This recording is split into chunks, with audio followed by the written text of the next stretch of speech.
Bom, começando aqui a nossa live que integra o aquecimento do nosso treinamento gratuito de prática da advocacia trabalhista, que começa na próxima segunda-feira, e é com uma grande satisfação que eu recebo aqui hoje a advogada e professora Joyce Bezerra, para tratar de um tema tortuoso, um tema complexo, um tema difícil e necessário da gente abordar, que é a produção de prova nas ações relacionadas a assédio, tanto moral quanto sexual. Então, nessa live, a gente vai propor aqui uma revisão, primeiro, do assunto, né? O que é o assédio sexual, o que é o assédio moral, quais são as condutas que caracterizam esse tipo de lesão do trabalhador e como pode ser feita a prova judicial relacionada a esses processos de assédio, que geralmente conduzem à indenização por dano moral e também para pedidos de rescisão indireta, né? Sou o professor Fabiano Coelho, juiz do trabalho há mais de 23 anos e um dos cofundadores do projeto Trabalho Notável. E vamos receber aqui agora a professora Joyce Bezerra, que já está aqui na área para participar conosco dessa live. Só um segundinho. Deixa eu ver se deu certo. Parece que não deu certo. Deixa eu puxar de novo. Agora vai. Essa live está sendo transmitida apenas pelo Instagram, tá, pessoal? E quem quiser fazer pergunta, fica à vontade para colocar no chat, não na caixinha de pergunta. Pode escrever pergunta com letra maiúscula e deixa a sua pergunta. A pergunta em letra maiúscula fica mais fácil da gente capturar aqui a sua pergunta, o seu questionamento, porque eu acompanho a live por meio do Instagram Web, né? Então acaba que fica mais fácil a gente ler e identificar a pergunta de vocês aqui pelo próprio chat da live. Parece que estamos com algum probleminha. Deixa eu chamar de novo aqui professora Joyce. Não enviei o convite aqui, mas parece que não deu certo. Vou tentar mais uma vez. Ver se agora vai.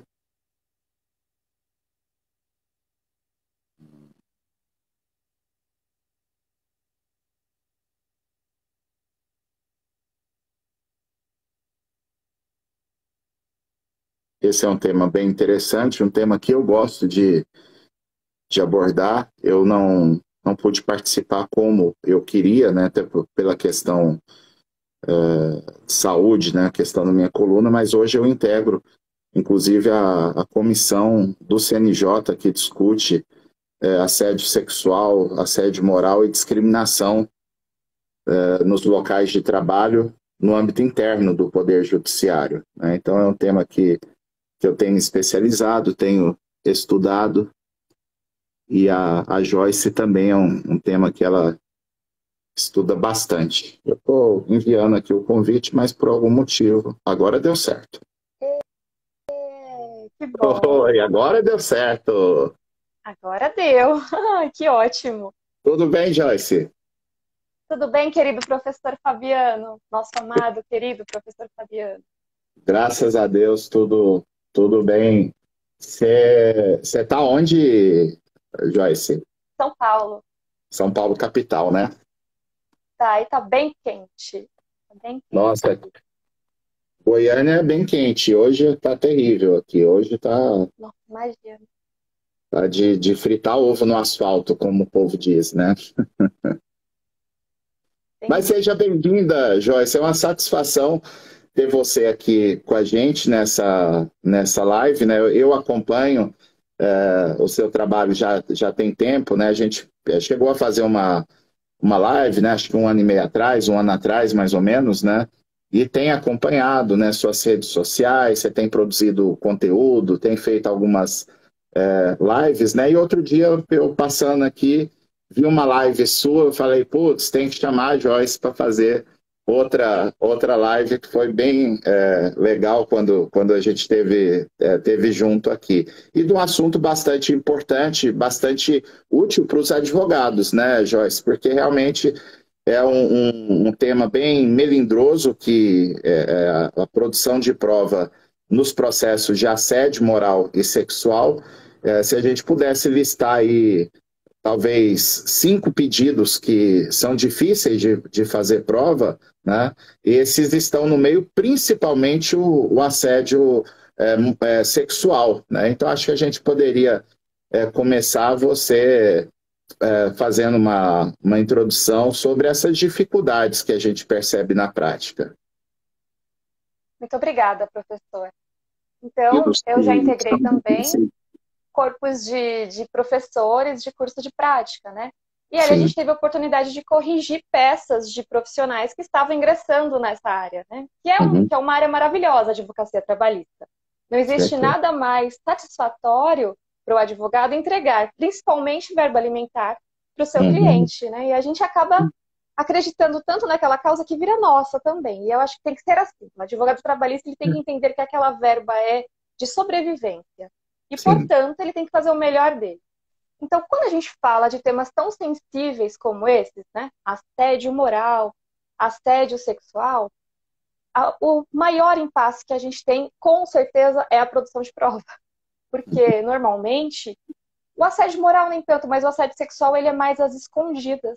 Né? Então, a gente até tem a possibilidade de uma prova técnica, né? De uma prova tecnológica, como uma filmagem de um elevador, uma filmagem de um corredor, mas às vezes a gente não tem de uma escadaria do prédio da empresa, ou da escadaria de um shopping, que é muito comum também acontecer. Então nós temos aí as modalidades, né? Então, fazendo uma digressão para que a gente entenda o que são essas modalidades de assédio, a gente tem que entender que no cotejo entre as duas, ambas atingem a honra. Se a gente fosse fazer uma comparação, ambas atingem o ser humano do trabalhador de uma forma praticamente irreversível. Contudo, quando a gente fala de assédio sexual, sempre terá conotação sexual. Então, seja um beijo, seja uma palavra obscena, sempre vai tender para o lado sexual, para a lascívia. E quando é um assédio moral, não. Então, a nossa doutrina, ela traz, né, por exemplo, do professor Godinho, ela traz que as duas situações deveriam ser reiteradas. E a partir daí eu já teço a primeira crítica. Por quê? Porque às vezes a primeira atuação é tão gravosa que eu não preciso de uma segunda atuação para configurar o dano. E configurar o dano significará para o advogado aumento de honorários. Porque configurado o dano, você vai receber os seus honorários de sucumbência, além daqueles que você contratou com o seu cliente, lá os honorários contratuais. Portanto, né, é bom você se dedicar bastante a esse assunto, a esse tema. Sobre a novidade do assédio moral, eu gostaria de trazer, professor Fabiano, o mobbing. O que seria esse mobbing? Imagine você, uma turba, né, traduzindo para a nossa língua portuguesa, é a turba, ou seja, como se fosse uma perseguição coletiva. Então, é uma fofoca que se faz contra aquele trabalhador ou aquela trabalhadora. Né? São palavras que menosprezam aquele trabalhador. E qual que é o papel da empresa? Não é raro a empresa produzir aquela famosa cegueira deliberada. Porque muitas vezes aquele que faz esse comportamento danoso, que fere o meio ambiente sadio de trabalho, que é um direito fundamental também do trabalhador, esse empregado, este trabalhador, às vezes ele é um superior hierárquico, ou às vezes ele é um ótimo vendedor, né, numa empresa de vendas, ele bate as metas. Então, para a empresa, o objetivo qual é? O lucro? Então, se ele está fazendo o papel dele de oferecer para a empresa lucro, a empresa pratica ali a cegueira deliberada. E isso vai gerar consequências para a empresa. Por quê? Porque numa eventual indenização, quem é responsável pelo pagamento? É a empresa. E agora com 223, letra E, da CLT, é bom também a gente avisar, né, os desavisados, que aquele trabalhador ofensor, né, e o opressor ofensor, o assediador ofensor, O defensor, ele também pode ser responsabilizado. Isso vem acontecendo na jurisprudência. Então, o primeiro ponto que a gente sempre fala, né, professor, é o advogado, ele tem que fazer a petição dele como se já fosse uma réplica. É o que eu sempre falo. Faz a inicial como se você já tivesse a contestação pronta e fosse apresentar sua réplica. Então, o estudo da jurisprudência é imprescindível para isso. E entender como é que funciona o tribunal aí da sua região também, né? Sim. Pois bem, já o assédio sexual, embora a doutrina também diga ali que existe a situação da reiteração, eu também teço críticas a isso, porque basta, às vezes, um ato gravoso o suficiente para atingir a vítima de tal forma que a sua integridade está atingida. Então, dessa forma, entendo eu que basta uma atuação. E basta também que a empresa cerre os olhos para não resolver aquela situação. Né? E a gente sabe, né, professor, que existem várias modalidades de assédio. Sim. Então, eu falei da mobbing, mas também tem uma outra, que é a straining, que é aquela que estica o trabalhador de tal forma que o poder diretivo do empregador, aquele de exigir que ele cumpra metas, né? Ele ultrapassa de tal maneira que é como se você pegasse um elástico mesmo e esticasse até arrebentar. E isso não é raro de acontecer, né? Quem trabalha com metas sabe que isso é muito comum. Isso gera indenização? Sim, gera indenização para o trabalhador também. Aí a gente entra na seara da problemática, né, professor? Que é a de produção de provas. Exato. E você tocou num ponto muito importante, Joyce. Eu tô lembrando aqui, me veio um flash aqui de uma questão sobre isso, né? Essa discussão sobre se um ato único caracteriza o assédio ou se precisaria de uma recorrência, né? Eu penso que esse debate, do ponto de vista teórico, doutrinário, ele é importante, mas na hora que a gente leva o caso para a prática, eu penso que o judiciário, o magistrado, ele deve ter muita razoabilidade na hora de enfrentar esse assunto, né, Joyce? Porque, na verdade, se teve reiteração, se não teve reiteração, se teve assédio moral, se não teve assédio moral, o que importa, no final das contas, é que houve uma lesão a direito extrapatrimonial. Né? Nós não podemos aqui, eu acho que até do ponto de vista doutrinário, talvez justifique o autor querer fazer a discussão no campo técnico, falar que o assédio pela origem, né, que vem lá do mundo animal, né, que isso foi um fenômeno que foi captado pela psicologia, pelo fenômeno jurídico também, né, a ideia de cercamento da vítima, né, o acosso, né, lá pros italianos, né, mas que ocorre, né? Não existe, do ponto de vista legal, um conceito que diferencie de forma precisa o que é o assédio, o que é um dano moral puro e simples, né?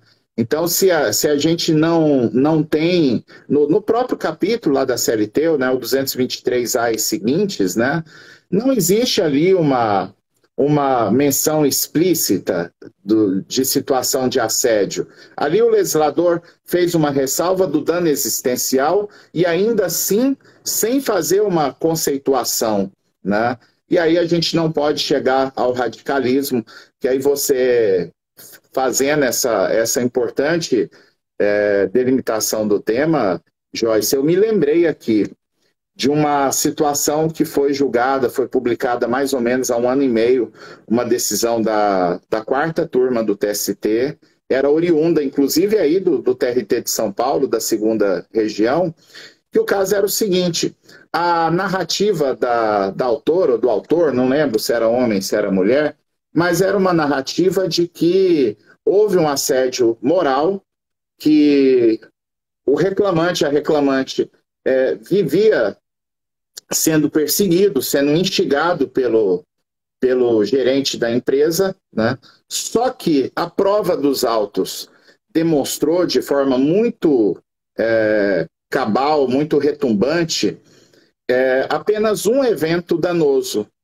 Uma situação em que, numa reunião de trabalho, o superior hierárquico usou palavras de baixo calão, xingou a pessoa, né, do trabalhador. E por conta disso, o TRT indeferiu o pleito de indenização por dano moral, porque disse que se a causa de pedir era o assédio e foi provado um ato único de violência, isso conduziria ao indeferimento da indenização, né? Então, quando a gente, às vezes, faz essas pontuações, né, que são mais conceituais, né, Joyce, às vezes alguém chega desavisado, mas isso é uma discussão mais teórica. Não é não, gente. Isso tem uma consequência prática enorme. E o pior, né, para nossa tristeza, é que chegou no TST, no recurso de revista, o tribunal, na quarta turma, confirmou a decisão do regional, dizendo que se a narrativa da inicial era de assédio que pressupõe atos contínuos, né, atos recorrentes de instigação, de dano, enfim, a prova de um ato isolado não permitiria o deferimento da indenização. E me parece que isso não tem nada a ver, né, porque lá no artigo 600, no artigo 223G, que eu mesmo já critiquei aos montes, né, porque as regras lá de arbitramento do dano, né, são regras, alguns itens lá bem atécnicos, né, incompletos até, mas de todo modo, o que eu vou ter que considerar aqui, né, Joyce, o trabalhador fez a prova daquela situação de recorrência. Então, o magistrado vai pensar, houve uma duração mais prolongada do evento danoso ao longo do contrato de trabalho, e essa situação aqui vai demandar uma indenização maior do que se fosse um ato isolado, mas não pode servir de critério para, de modo formalista, né, dizer, se na minha ótica não está caracterizado aquilo que a doutrina majoritária conta de assédio, é uma situação de dano isolado, não vou deferir o pedido. Isso realmente não tem o menor cabimento, né? E depois... Sabe, professor? Sim. O senhor falando, eu pensei, né?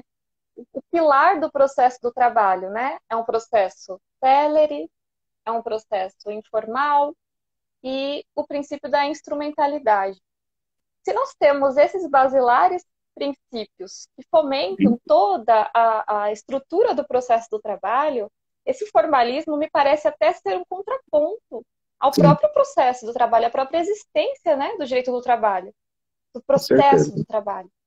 Então, me parece também que, né, com todo respeito, claro, a quarta turma andou conforme ela costuma andar, não é mesmo? Mas nós temos que respeitar o posicionamento, porque isso faz parte do direito, claro, né? É saudável também a gente entender. E outra coisa que eu pensei também, professor, conversando com o senhor, que é brilhante e inspirador, né? E todo mundo aqui te adora, o senhor sabe, que é uma simpatia em pessoa, um conhecimento que, nossa, foi também do julgamento com perspectiva de gênero, né? Sim. Então, a gente sabe que o CNJ, né, ele já fez um protocolo, né, para o julgamento com perspectiva de gênero. Então, não faz parte de, isso é uma juíza ou um juiz feminista, isso é uma militante feminista. Não. Isso é um protocolo para que o julgamento siga esse regramento. Então, tem certinho nesse protocolo. Quem quiser, eu envio, né, me manda uma mensagem que eu envio o protocolo, para que cada um dos atores do processo, eles tomem providências para que haja um mínimo de discriminação possível, né? E não é raro nós vermos, na jurisprudência, decisões que elas se afastam muito da paridade, né? Elas se afastam muito mesmo. Então, é obrigatório para todo advogado trabalhista analisar a jurisprudência, né? Isso como é seu nome? Meu nome é analisador de jurisprudência. Então, é obrigatório, não tem como. A gente não vai ganhar nenhum dinheirinho para pagar as contas se a gente não fizer uma boa análise de jurisprudência. E eu uso bastante esses materiais, viu, professor? Muito bom.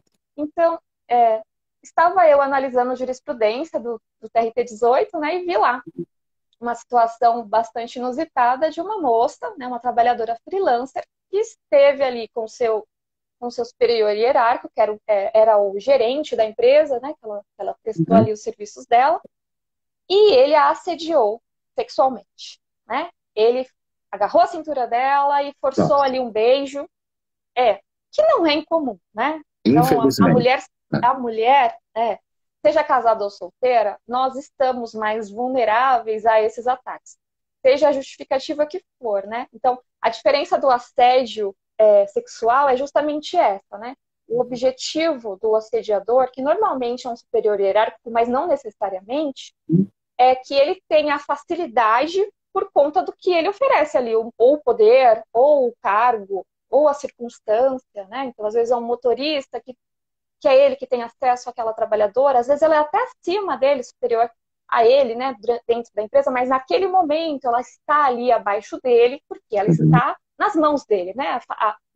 O sem juridiquês nosso. Sim. Então, nesse julgamento do TRT-18, o juiz de primeira instância, ele analisou bastante o caso, é um caso bastante emblemático, e ele fez ali o sopesamento das provas, e ele disse, né, no julgar dele, que aquela funcionária, né, aquela trabalhadora, aquela mulher que estava ali, embora ela tenha sido realmente assediada sexualmente, inclusive isso está tipificado, né, e normalmente essa conduta que faz mal, degrada o meio ambiente sadio de trabalho, essa conduta ela é criminosa, né? Então ela é uma motivação para justa causa, seja do 483 da CLT, ou se for no âmbito doméstico, o 27, parágrafo único, ela é normalmente uma conduta também criminosa, tipificada no Código Penal. Sim. Então, nesse caso, essa tentativa de beijo,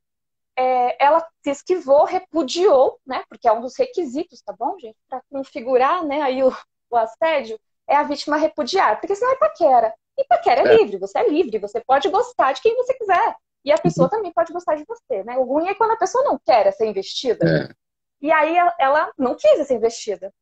E aí esse senhor, né, seu gerente, e ela ali uma freelancer, ele tentou, agarrou para beijá-la, ela se esquivou e ela foi comunicar isso para o superior. E qual foi a surpresa? Ela que foi a dispensada. Porque ele era um gerente. Né? E lembremos aí que a gente está falando de uma empresa que precisa gerar lucro. Então ele era o homem confiável. Quem é ela? Né? Ela é só uma freelancer. Pois bem, ela foi a dispensada. Ela já não tinha mesmo nenhum vínculo, disse lá o empregador. E ela ingressou então com uma reclamação trabalhista. É muito curioso esse caso, se alguém tiver interesse eu mando, porque para estudo é muito curioso, porque ingressaram com a ação ela e o esposo, professor Fabiano. Porque o esposo, em dano moral por ricochete, ingressou com ação junto com ela. Muito, muito interessante. Pediram ali justiça gratuita, o juiz deferiu a justiça gratuita na sentença, fizeram então a inserção também deste gerente no polo passivo da demanda. Ele alegou que ele era terceiro e juntou-se ali a conversa que ele teve. E assim, né? A partir desse julgamento, eu mudei assim bastante a minha forma de olhar a jurisprudência, né? Porque até então esse protocolo para julgar com perspectiva de gênero, ele tinha uma conotação para mim. A partir daí, não. Eu mudei. Porque eu vejo muito a necessidade na justiça comum. Sim. Mas na justiça do trabalho, como nós temos um bom número de juízas, né? Eu sempre pensei, é uma justiça muito mais social. Mas depois dessa sentença, eu fiquei um pouquinho assim, né? Essa sentença, ela é recente, ela não é muito velha, não. E aí, ela já é da era da pandemia. E aí, nessa sentença, o juiz diz que o ofensor é, sim, parte legítima, o marido também é parte legítima pelo dano moral em ricochete. Contudo, na visão do juiz, como foi apenas um ato, e como, embora confesso, ele pediu perdão 4 vezes, veja bem, não tinha nenhum dano a ser indenizado. não houve dano nenhum para ela. Veja, ela perdeu o posto de trabalho, mas ela não teve dano nenhum. E a empresa não tomou nenhuma providência com relação a este gerente. Disse ele ainda, na conversa de áudio, que foi muito bem transcrita no acórdão, que o acórdão, sim, trouxe justiça de volta para a situação, né? Que foi a reforma da sentença, e disse ali ele que ele tinha que se desculpar com o marido dela, porque ele tinha primordialmente, primeiramente, ofendido e desrespeitado o marido dela. Quer dizer, a mulher, né, do Código Civil de 1916, eu até entenderia essa postura desse gerente, né? Mas a mulher, né, nesse século que nós vivemos, né, quando não mais existe o pátrio poder, né? Hoje nós estamos no poder familiar, onde a mulher tenta a todo custo ser tratada como igual, não objeto de desejo, objeto de, né, de prazer, e sim como um sujeito de direitos, né? Não um objeto de direitos. E aí aquilo me causou uma estranheza jurídica, porque para o magistrado, o fato dele ter perdido perdão e também só ter acontecido uma vez, demonstrava ali que ele estava arrependido. E me parece que não foi entregue à justiça de maneira correta, né? Também condenou o juiz ao pagamento de... Isso foi antes da 5766, né? Do julgamento dela. Condenou o juiz ao pagamento de custas de R$ 460 e honorários de sucumbência de R$ 2.300. Então, imagina. É uma situação onde na sentença existe a confissão do ato. E mesmo assim, como é que essa mulher é tratada como um objeto de direitos desse jeito, né? Então, a partir daí eu falei, vamos lá, realmente, CNJ andou muito bem aqui. Realmente, todo o poder judiciário, todos os atores do processo, não se trata de militância, se trata de cumprir a Constituição. Somos iguais na medida das nossas desigualdades, então a gente precisa conhecer esse protocolo. Então é esse protocolo que eu acredito que seja assim também a grande sacada da advocacia, principalmente para quem advoga para mulher. Porque a gente sabe que existem homens e rapazes que sofrem com assédio sexual, sim, mas a maioria é mulher. Sim. E aí o problema da prova, né, professor? Que aí o senhor, como juiz, não tem melhor do que... E a gente tenta convencer vocês, né? Então, o que a gente faz para convencer vocês que naquele caso concreto, o nosso cliente sofreu? Nesse caso, tinha ali a prova, né, o celular. Né? As provas digitais nos ajudam bastante. Mas às vezes não tem. Então, a gente tem que estar sempre um passo à frente, não é, professor? Do juiz. Eu penso, antes da gente adentrar a análise das provas, Joyce, eu acho assim, esse exemplo, esse caso do TRT-18 que você trouxe aqui didaticamente, né, para algumas reflexões, eu acho assim, a gente conseguiria, eu tenho certeza, fazer uma live só comentando esse julgamento, esse processo específico, né, porque ele traz realmente diversos pontos que você levantou aqui, que a gente tem que considerar nesse tema do assédio, né? Primeiro, que existe, de forma inequívoca, existe um machismo muito grande na nossa sociedade. A gente sabe, a gente tem que ter um cuidado muito grande com esse tipo de ação, né, Joyce? Porque a gente sabe a dificuldade, a dor, o constrangimento que é para a mulher levar um caso desse para a justiça, porque, querendo ou não, numa sociedade machista, a conduta dela em diversos processos dessa natureza acaba sendo julgada também, né? A gente tem aqui, eu não vou citar nomes nem nada, né? Mas eu já li em livro de doutrina de direito do trabalho, dizendo que a vestimenta que a mulher usa no ambiente de trabalho, ela deve ser considerada na hora do julgamento de um caso de assédio sexual, né? Naquela velha ladainha de que a mulher passa de vítima a praticamente uma vilã né? Ela que provocou essa situação. Né? Então, quando a gente... Professor, tem um livro Sim. que foi dedicado à doutora Alice Ribeiro, que tem um juiz que escreveu assim, bem parecido com o que o senhor disse, onde ele traz até como se fosse uma culpa recíproca da mulher. É demais, né? É demais. Existe, né? Existe. Agora, então a gente tem que entender que...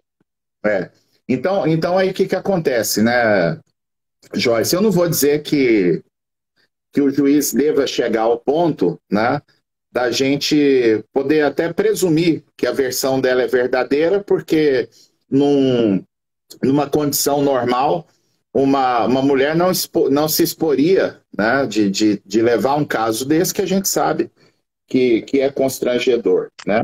Outro ponto muito importante que você trouxe, Joyce, e na linha dos direitos humanos a gente estuda muito isso hoje, né, que é a chamada transversalidade, né, da gente empilhar situações discriminatórias. Né? Então, se a gente pensar, a gente poderia identificar uma série de situações aqui. Né? Se o processo envolve uma mulher, ela já sai em desvantagem. Né? Se for uma mulher negra, ela está em mais desvantagem ainda. Se ela for uma trabalhadora terceirizada, né, uma freelancer, como você mencionou no caso, também ela está em posição de desvantagem. A posição social dela, né, se ela é pobre, se ela é uma pessoa marginalizada, né, ela está em desvantagem. E se ela for homossexual também, mais desvantagem, né? Então eu tenho aí, em muitos casos, um verdadeiro empilhamento, né, de condições discriminatórias que acabam tornando a condição da vítima como sendo algo mais difícil.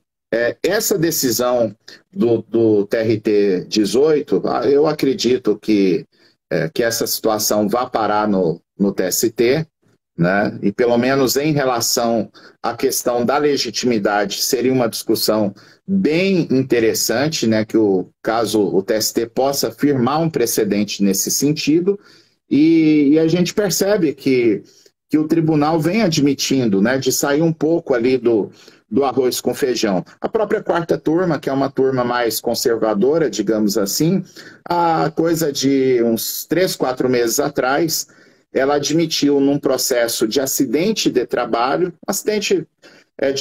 que conduziu à redução da capacidade laborativa da vítima, era um homem, né, um trabalhador. A quarta turma admitiu a legitimidade da esposa desse empregado para agir em litisconsórcio e confirmou uma condenação pelo sofrimento que ela, como esposa, passava por conviver com essa situação. Né? E aí, numa situação dessa, em que a mulher teve condições, né, de contar para o marido o ocorrido, né, e ingressarem juntos na justiça, é realmente uma situação importante.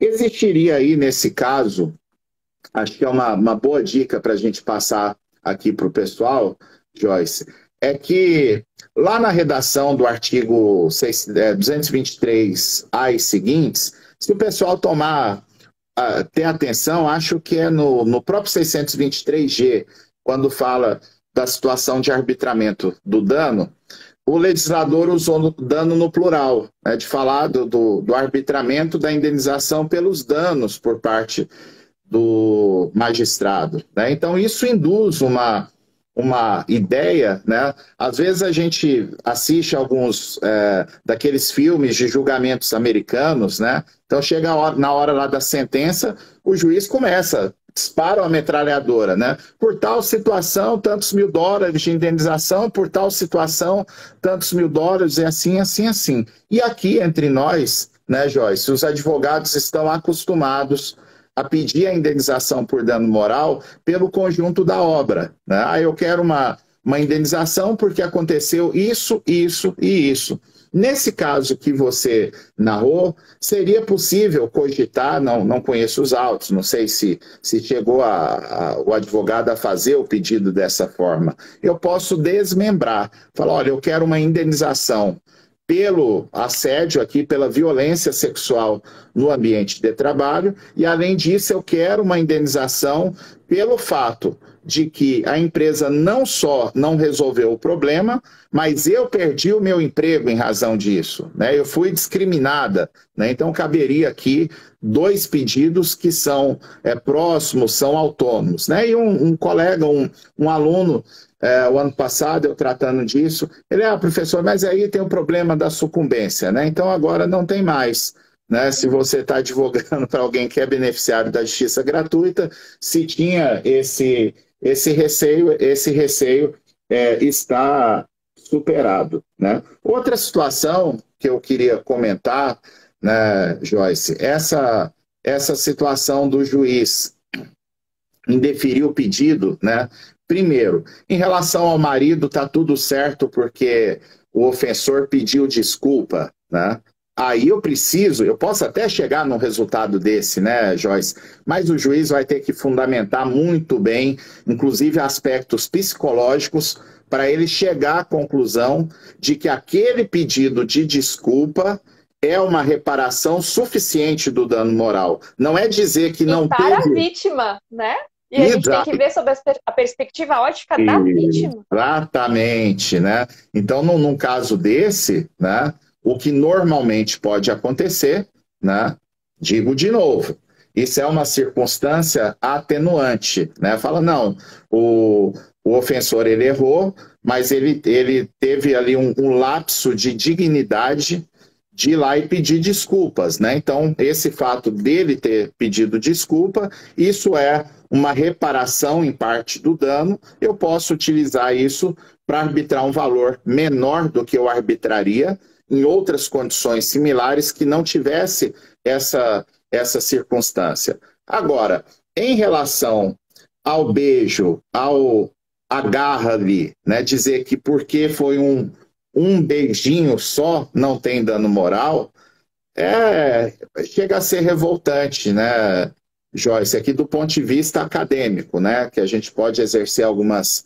críticas, nem sei de quem é a decisão, né, de algum colega meu aqui, enfim, mas é revoltante, porque isso aí lembra a história, né, que os colegas talvez lembrem, né, tem muitos anos que o Paulo Maluf foi lembrado muito tempo, e volta e meia essa história volta à tona, né? Que numa determinada campanha eleitoral ele foi falar de segurança pública e ele soltou uma frase sobre a violência contra a mulher, né? Dizendo que os bandidos deveriam saber até onde ir, né? Estupra, mas não mata, né? Então fica parecendo isso, né? Deu um beijo ali e ficou naquilo, não tem dano moral. É claro que tem um dano muito grave, e principalmente pelo desfecho da história, né?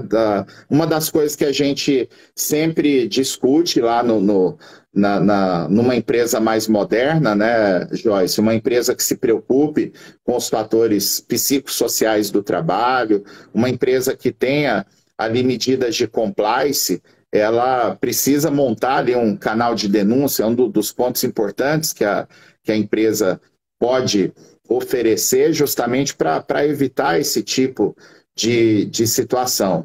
Aí, muitas vezes, a direção da empresa, ela puxa por um lado que a empresa tem valores, que a empresa tem determinadas premissas éticas que ela quer inspirar nos seus empregados, mas ela coloca em cargos chave, né, em cargos de superiores hierárquicos, pessoas que acabam punindo aquela pessoa que é a vítima, né? E uma coisa, né, Joyce, que aí pode acontecer algum caso assim, né, de repente o gerente ter a desconfiança, o superior hierárquico, se não fosse ele o assediador, né? Ele ele foi comunicado ali do fato, né?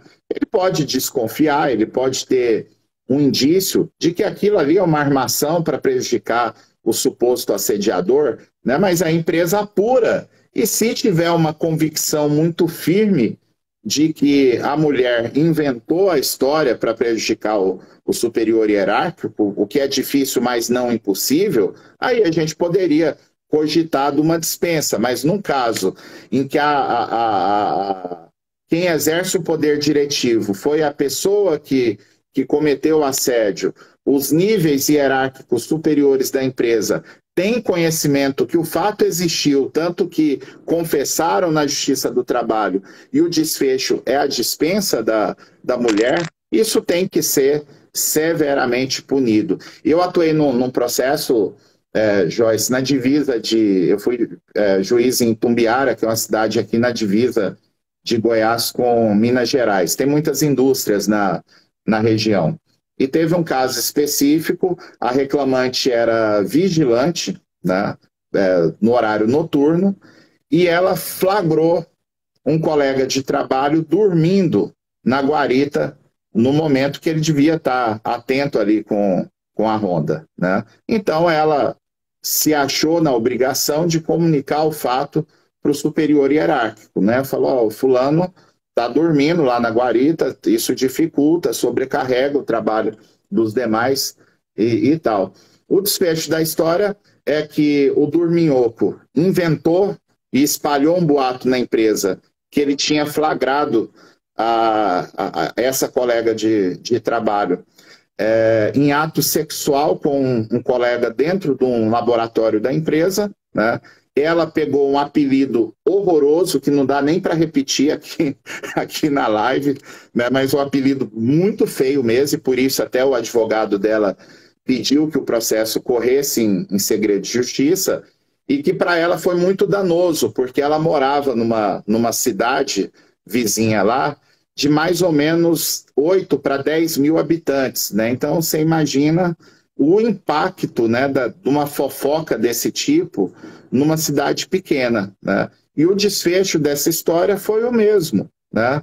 O chefe, no dia que ocorreu o fato, né, que ela descobriu que o colega tinha espalhado o boato, o que o chefe fez foi dizer que ela estava nervosa e que ela tinha que ir para casa descansar, porque ela não estava em condições psicológicas de fazer as rondas naquele dia. E no dia seguinte ela chegou para trabalhar, foi comunicada da dispensa sem justa causa, né? Então ela entrou com ação pedindo indenização do dano moral, e eu conto essa história aqui para reforçar, Joyce, que infelizmente essa circunstância que você narrou aqui do processo do TRT-18 não é algo que seja assim muito exclusivo, né, muito difícil de acontecer. Pelo contrário, infelizmente tem situações desse tipo em diversas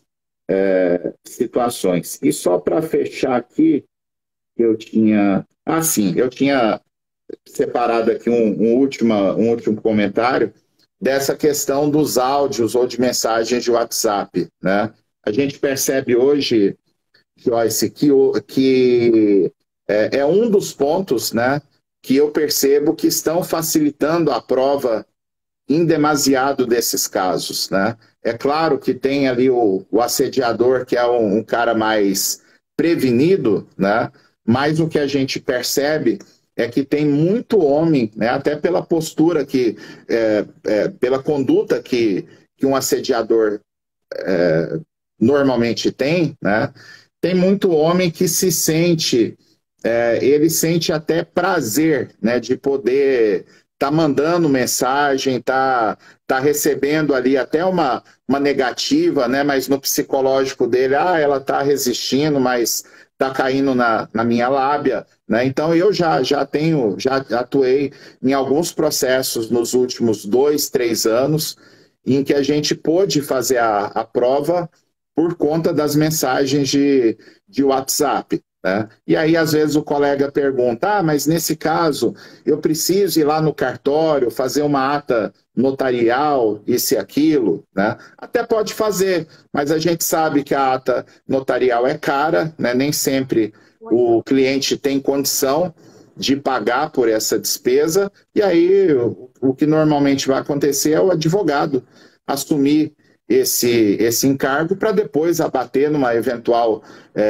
condenação, né? Pode o advogado, nesse caso, usar duas estratégias alternativas, né? A primeira, usar os instrumentos de blockchain, né, que é muito mais barato e tem a mesma eficácia do dano moral, né? Tem vários sites hoje que fornecem esse tipo de serviço, né? E também, né, rezando para não ter problema com o aparelho, com as mensagens, pode simplesmente tirar os prints, que em muitas situações o réu não nega a veracidade das mensagens, né? E aí fazer um CD ali, um arquivo com aqueles áudios para juntar no processo, né? E se porventura houver algum tipo de questionamento, a pessoa pode comparecer no dia da audiência munida do seu celular, né? Eu lembro até, Joyce, a última audiência presencial que eu fiz, que foi em novembro de 2019, né? Tem 2 anos e 3 meses praticamente que eu não faço uma audiência presencial. Mas a última audiência era um caso de assédio sexual, no caso da modalidade verbal, né? Porque a gente estuda que não precisa necessariamente o assédio sexual chegar a ter um toque físico, um agarro, um beijo, né, como nesse caso que a Joyce mencionou, mas o uso de expressões de baixo calão, né, de uso de sentido duplo, né, ou mesmo de sentido sexual, Obscenos, né? Isso pode não ser assédio sexual lá para o criminal, né, Joyce? Porque lá os parâmetros para tipificação penal são outros, mas aqui para provar o dano são suficientes. E aí foi interessante porque a gente tentou um acordo no começo da audiência, não tinha acordo, né? Então, diante daquela situação, eu perguntei à reclamante se ela tinha ainda as mensagens no celular dela, porque ela tirou os prints, às vezes a mensagem de texto, ela não era assim muito... Eram dúbias, mas não dava assim uma segurança que aquilo ali era uma abordagem, uma provocação, tudo mais, né? Então eu queria ter acesso aos áudios, né? Então ela forneceu o celular, né? A gente registrou em ata que ela autorizava o acesso ao conteúdo daquelas mensagens, né? Eu fui para dentro do gabinete com os advogados para a gente anotar a percepção de cada um dos áudios, né? Falou, tem o áudio assim, assim, assim, nesse áudio o contexto é esse, né? Que aí os advogados já conferiam ali comigo em comum acordo para a gente lançar na sensacional, ata. né? Porque já deferindo ali o contraditório e ampla defesa. Exato, que aí não tem aquela coisa, vai mandar transcrever para depois ficar aqui na mensagem tal, não era bem isso, né?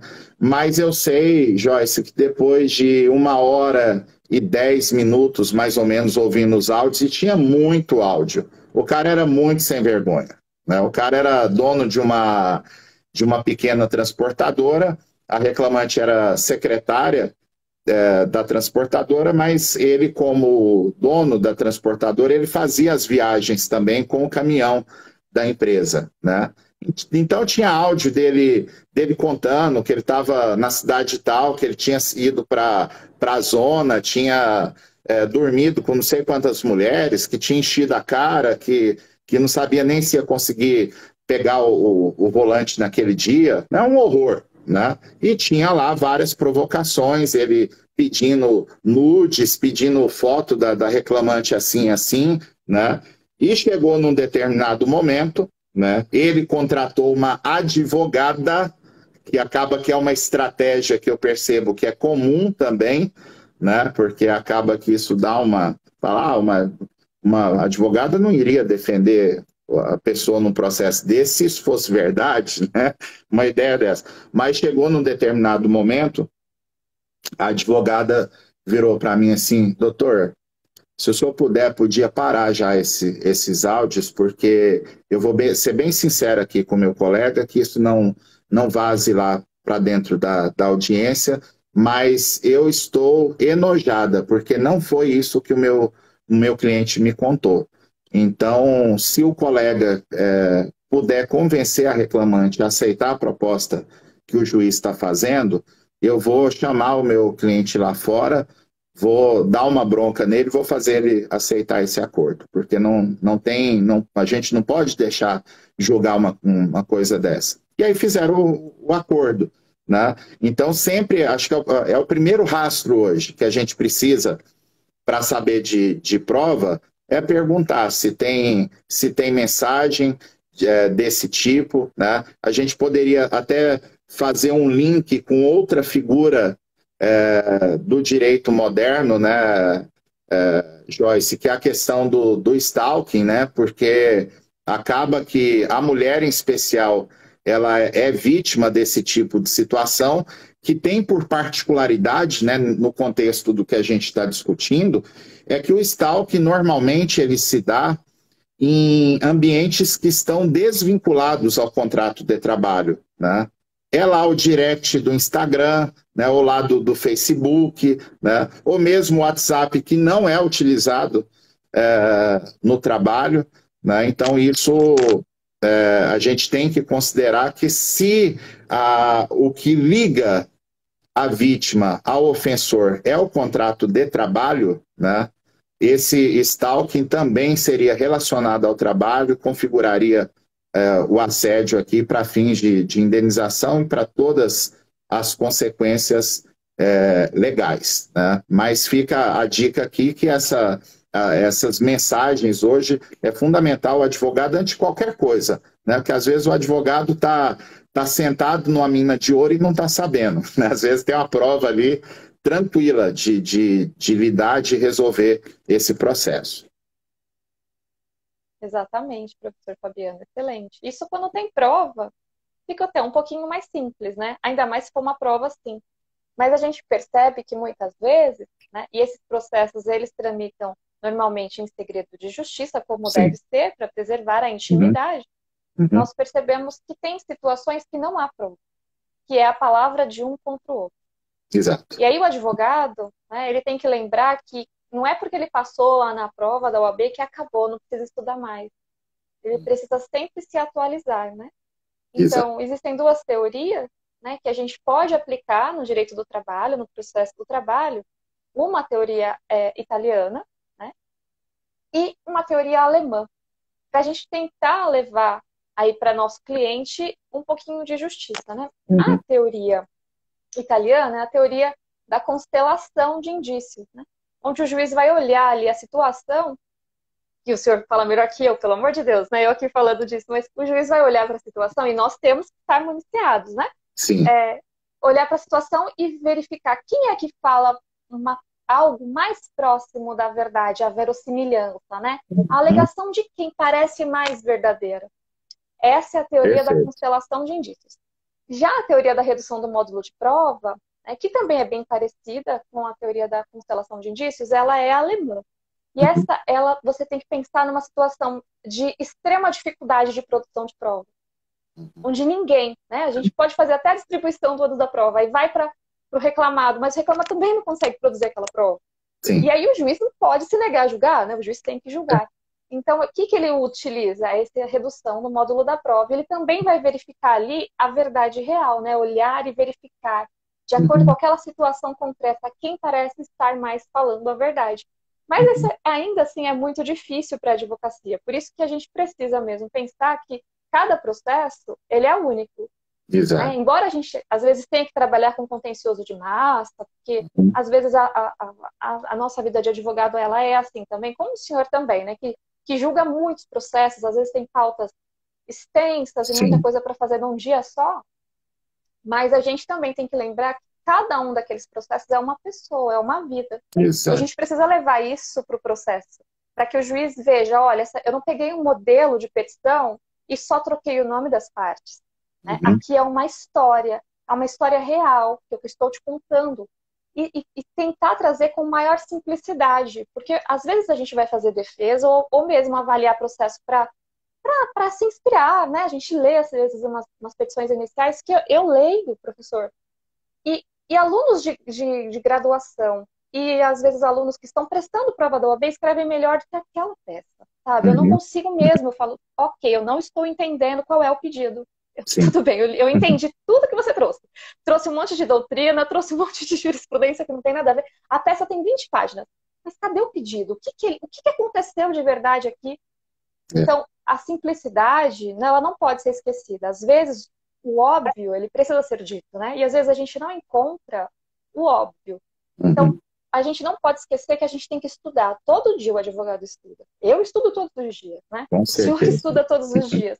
Então, por isso que eu acho tão importante assim, essa reciclagem, né? E agradeço o senhor sempre colocar material para a gente estudar, viu, professor? Porque, olha, nessa pandemia a gente ficou muito, muito isolado um do outro, né? Verdade. Mas o senhor conseguiu fazer alguma coisa, não sei como, de unir toda essa comunidade, né? E transmitindo conhecimento de modo gratuito. 90% do seu material é gratuito. Sim, nem sei se é só 90%, mas nem sei se acho que é até mais que 90%. Então, talvez. Te elogio por conta disso. E agradeço também. É verdade. E a gente realmente não pode parar de estudar. Nesse ponto, a gente pensando aqui algumas questões processuais, né? Joyce, colegas que estão aqui na live, o que vai acontecer? Né? Primeira questão que um juiz vai pensar e o advogado vai ter que raciocinar para preparar o processo nesse contexto é da distribuição estática do ônus da prova, né? Aquela distribuição que está na lei. Então, a reclamante ela tem que provar o fato constitutivo. Então, no caso específico, ela terá que provar que ela sofreu aquelas abordagens por parte da pessoa apontada como assediador, né?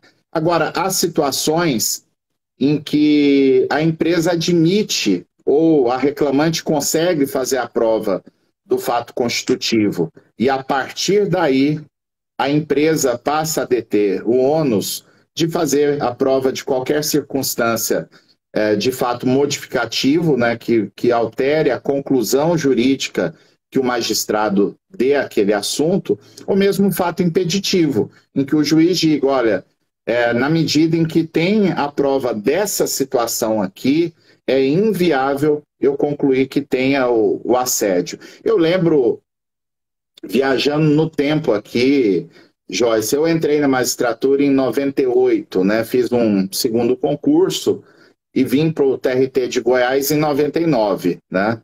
Então, logo que eu cheguei aqui, eu julguei o primeiro caso de assédio sexual que caiu para mim, né? E eu achei interessante o ocorrido, é que depois da audiência inicial, né, eu terminei a pauta e o diretor de secretaria foi lá conversar comigo. Doutor, tem uma reclamante aí de uma audiência que foi hoje, que ela está insistindo muito para conversar com o senhor.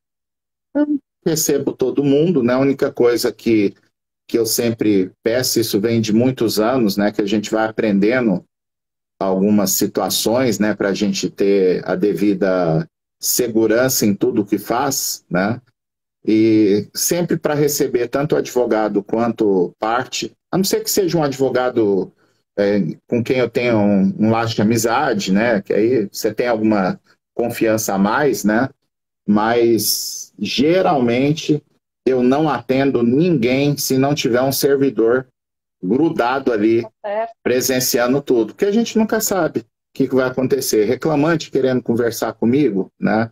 Era a reclamante do processo da audiência inicial de assédio. Ela era vendedora de uma... Igual quando você vai numa concessionária, você compra um carro, aí sempre tem aquelas pessoas que trabalham para parceiros, né, que vão oferecer um som, um banco de couro, uma coisa desse tipo, né? E, então ela trabalhava dentro de uma concessionária nesse contexto e ela alegava que sofreu assédio sexual, né? Então ela foi conversar comigo, ela falou, doutor, eu vim aqui conversar com o senhor porque eu tenho a prova do que aconteceu lá comigo, mas o meu advogado não quer juntar no processo, né? Eu falei para ela, olha, eu não posso fazer nada, isso é uma coisa que a senhora tem que resolver com o advogado. Ela, não, olha aqui, ela arrancou do bolso um bilhetinho, né? Então, era um bilhetinho do assediador, tipo assim, elogiando, dizendo que ela estava muito gata aquele dia, isso e aquilo, né? E chamando ela para tomar um chopp depois do trabalho, né? Então, esse bilhetinho seria uma prova. Eu falei, então a senhora tem que insistir com o advogado, porque a senhora contar para mim aqui, isso não vale nada. Porque a hora que a senhora sair da sala aqui, eu já até esqueci que a senhora veio aqui, porque eu não posso colher prova fora da audiência, fora do processo, né? Eu sei que o advogado dela, na réplica, resolveu juntar o tal do bilhetinho, né? Então, aí eu intimei a empresa acerca do assunto, só que aí ficou complicado, né? Porque a empresa, ao manifestar sobre o tal do bilhete, a empresa juntou 3 bilhetes dela pro cara, né? Respondendo, dizendo que isso e aquilo, vamos marcar no lugar tal. Não que isso impeça por completo, né, Joyce, a caracterização do assédio, mas enfraquece muito a posição da suposta vítima, né? Então ficou naquilo ali. Ninguém tinha prova de nada, a prova era o bilhete dela e o bilhete dela, o bilhete do rapaz e os bilhetes dela para o rapaz, né? Então acaba que você, diante dessa impossibilidade de ir mais a fundo na busca da verdade real, acaba resolvendo por presunção. Assim como você lembrou aí, Joyce, a importância da prova indiciária, né? Porque tem muitas situações em que eu não consigo fazer a prova do assédio em si, muitas vezes porque o assédio ele é subrepetício, né? Ele é feito ali quando não tem ninguém velado em volta. Então, a não ser que a pessoa, eu lembro aqui um processo que um colega instruiu, mas eu estava na vara na época, que foi a situação, né? Tem de tudo nesse mundo, né? A reclamante entrou com ação pedindo a indenização por assédio moral e ela juntou uns áudios, né? E ela contou toda a história. Ela disse que, a partir de um determinado momento, a esposa do reclamado passou a instigá-la no ambiente de trabalho, dizendo que não ia aceitar ela lá dentro, que ela tinha que pedir demissão, senão ela ia exigir que o marido dela, que era o dono da empresa, dispensasse ela, que ia armar uma para ela sair da empresa numa situação ruim, né? E a reclamante teve a esperteza de pegar o celular. Na época estava começando a sair celular com gravador de voz.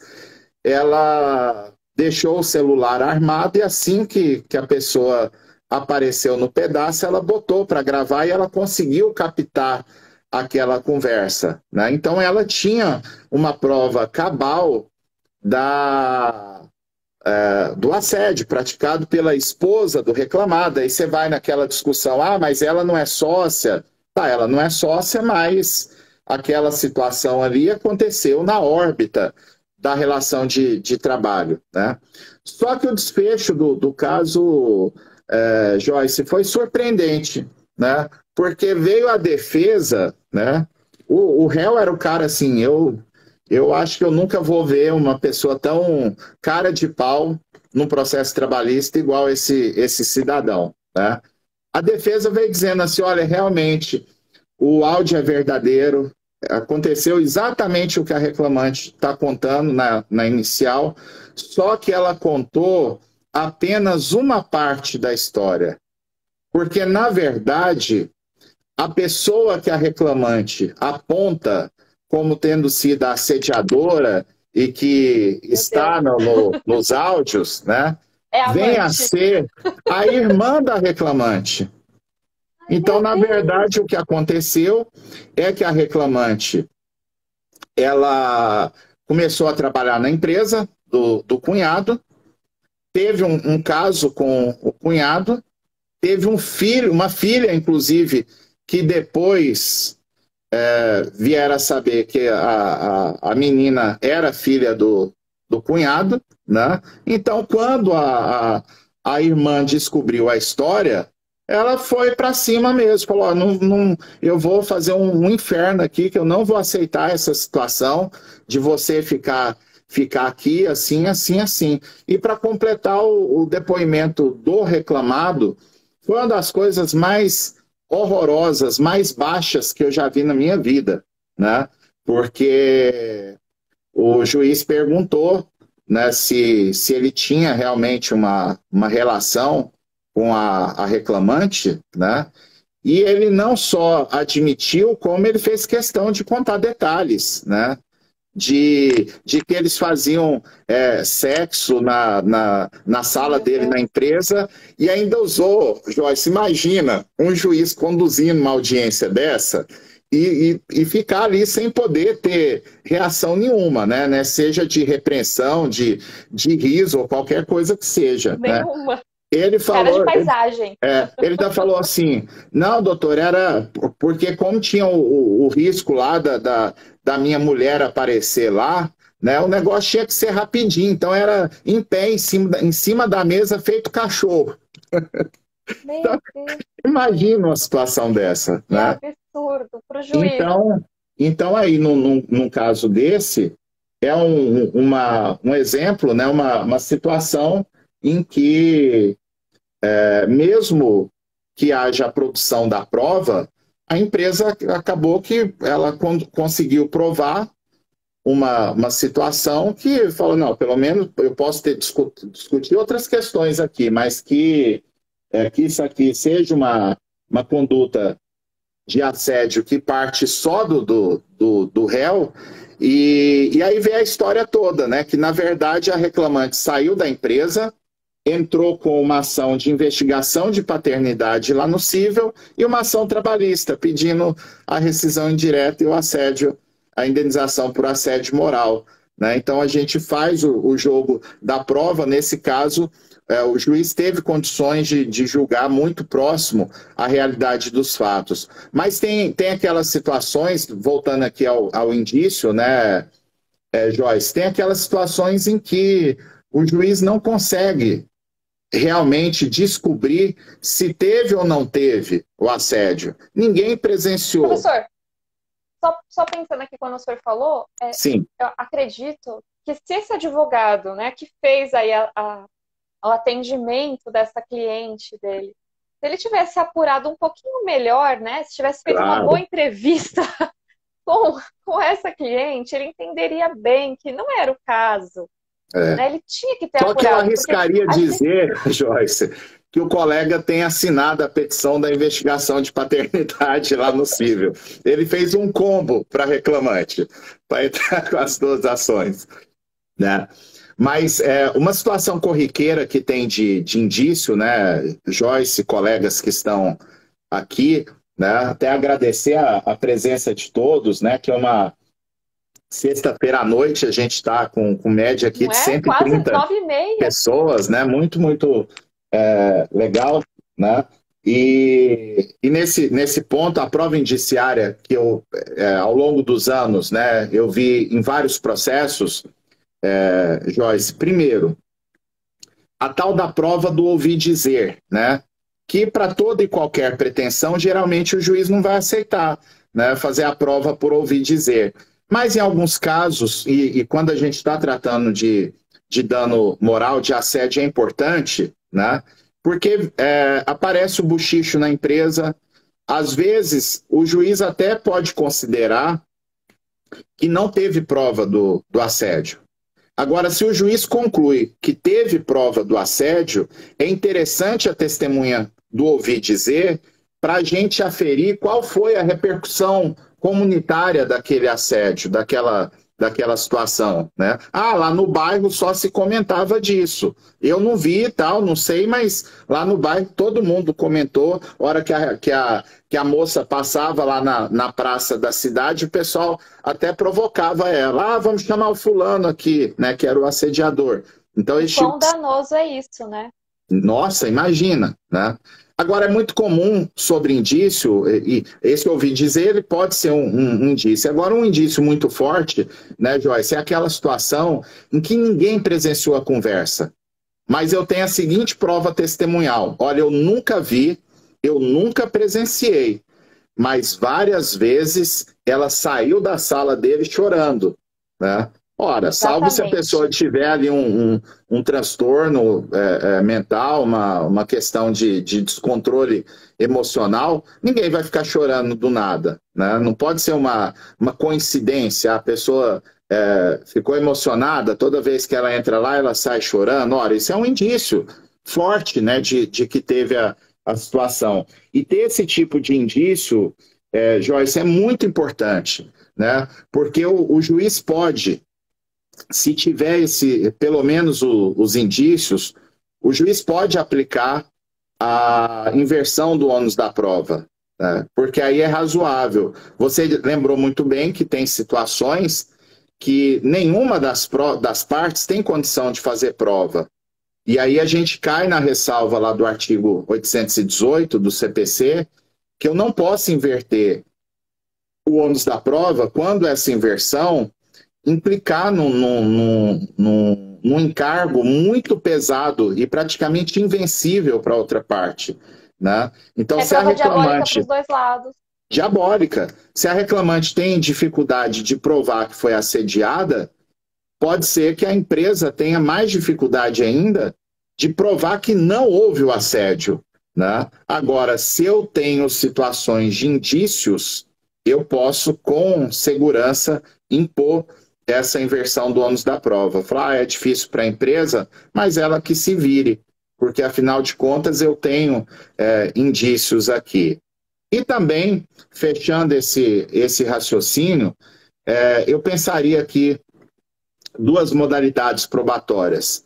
A prova emprestada, né, que eu posso ter situações de outros processos em que... Porque normalmente, professor, o predador sexual, ele não age uma vez só. Ah, nunca. Não é raro. É que é difícil, né, a gente conseguir, às vezes, encontrar por causa da sigilosidade do processo. Mas não Exatamente. É raro. Então, às vezes, o advogado, o bom advogado, ele também é um investigador, né? Então, a gente tem que perguntar para o cliente, mas você sabe se alguém já passou por isso? Exato. Alguém já, né? Você conhece alguém que poderia dizer se é a primeira vez que ele já fez isso? Porque mesmo que a pessoa não tenha, né, o nome das partes, alguma coisinha ela consegue descobrir, né? Exato. Então, acho sensacional, porque normalmente o predador sexual, principalmente do assédio sexual, que é mais difícil de provar, né, muitas vezes, o predador sexual ele não age uma vez só, ele não é a primeira vítima dele, né? Ele já está bem acostumado a ter aquele proceder, né? Aí eu lembro, Joyce, não vou nem contar onde é que foi essa audiência, porque eu não quero problema, eu não quero identificar colega juiz aqui, nem nada.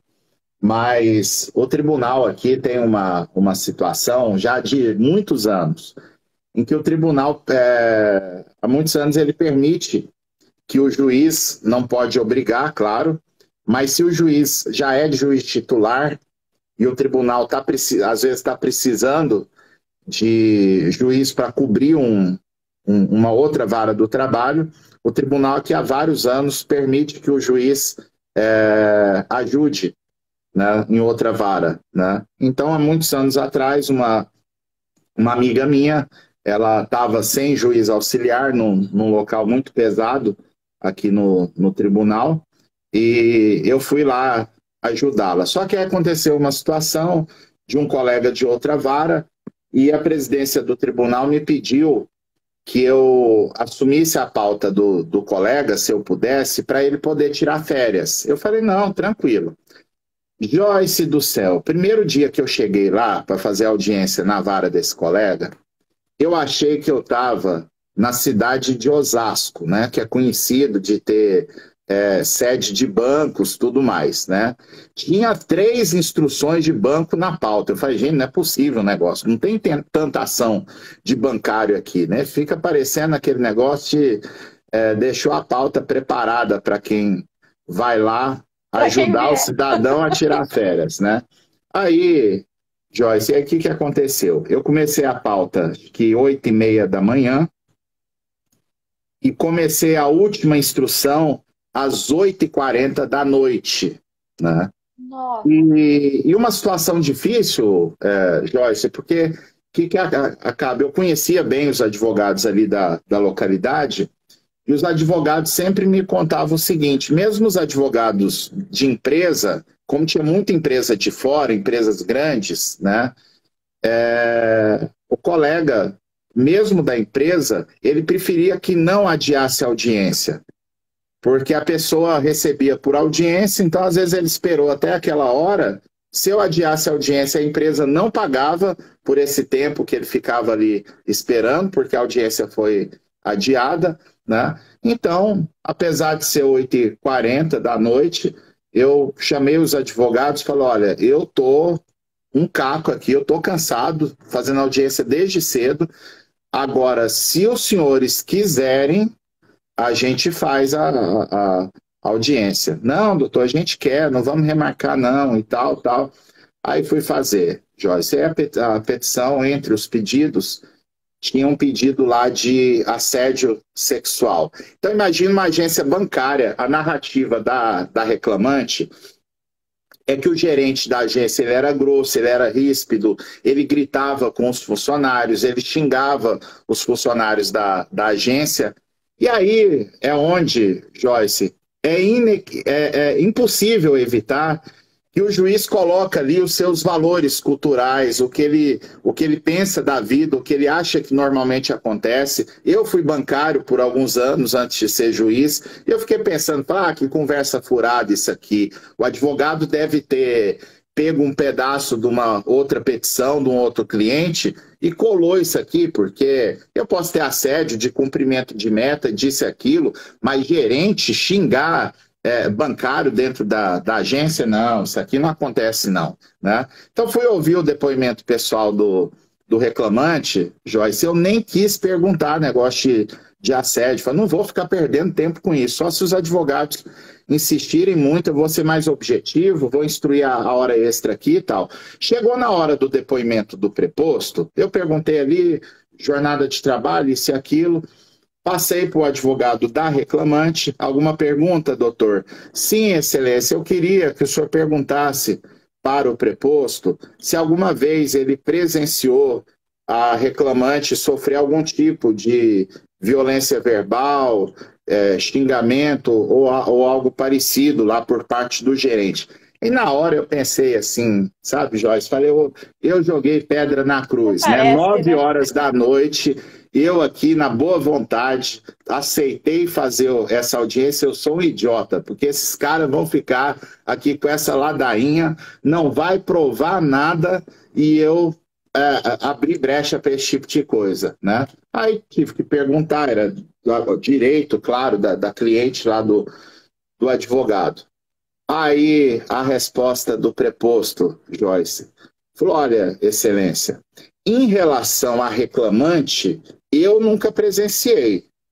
Agora, quanto a mim, ele já me xingou várias vezes. Inclusive em reuniões que eu estava com os meus subordinados. Várias vezes ele me desautorizou na reunião e realmente ele é difícil de lidar. Naquela hora eu acordei... Olha aí, o preposto já estava fazendo o postulante dele ali na hora. Eu acordei na hora, Joyce. Deu vontade ali de passar uma pipoquinha no micro-ondas, pegar uma Coca-Cola, porque naquele momento a sessão de audiência ficou divertida, né? Mas eu achei que não estava bom, Porque esse tipo de situação, ele provoca um determinado indício, mas se você deixar, e fica a dica para o advogado, né? Às vezes você prova que a pessoa realmente é grossa, mas você sempre tem que pensar, pera lá, ele afirmou textualmente que ele nunca viu nada em relação a reclamante.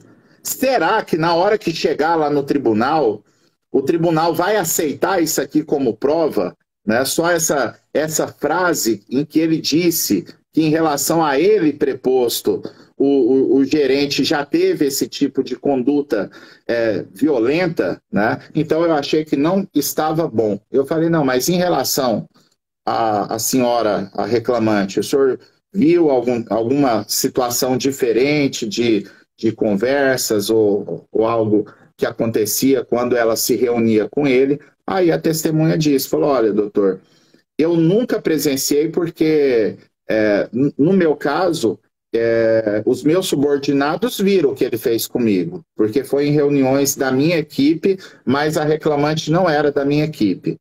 Então, quando ele tinha tanto participação de reunião com equipe, como era muito comum, a cada, pelo menos 2 vezes por mês, ele chamava um por um da agência para dar um feedback, né, para a pessoa, só que aí era uma reunião individual.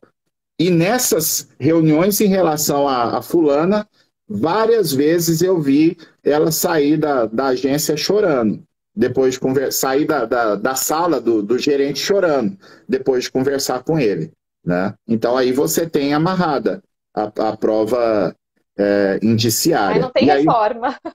E aí o advogado ainda da reclamante ainda ouviu uma testemunha que confirmou que ele, testemunha, sofreu aquele tipo de admoestação, né? E que isso era comum, os colegas conversavam entre eles. Nessa sentença, Joyce, inclusive eu adotei uma conduta um pouquinho diferente, né? Acho que o juiz, às vezes, ele tem que ter um pouco de criatividade, né? Para sair um pouquinho fora da caixinha, né? Para tentar resolver determinados conflitos. Porque eu pensei assim, o ambiente dessa agência vai ficar horrível depois dessa audiência aqui. Imagina, o próprio preposto deu com a língua nos dentes e denunciou aqui o que o gerente faz, né?